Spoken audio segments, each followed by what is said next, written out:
And now to an English city, Lincoln. Lincoln Cathedral was built in the 11th century, and it is said that it was once the tallest building in the world. In the 21st century, it has been used as a film location, first for the Da Vinci Code, and more recently for The Young Victoria. John Campbell, whose official title at the cathedral is the Dean's Verger, met with Speak Up. He explained how the cathedral's impressive architecture still creates what he calls the wow factor.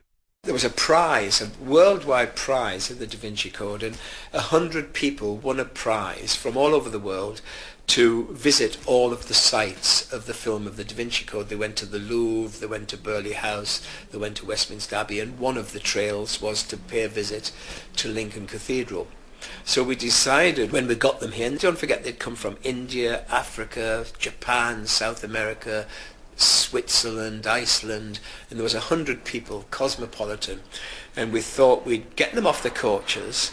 We had a little bit of a dais built at the west end of the cathedral, and we'd put them all on this dais and take their photograph collectively before they went into the cathedral. So they were stood with their backs to the west doors, and then they all had to turn and walk into the cathedral. The great west doors opened as these 100 unsuspected visitors turned round, and to a man and woman, the whole 100 just went, wow.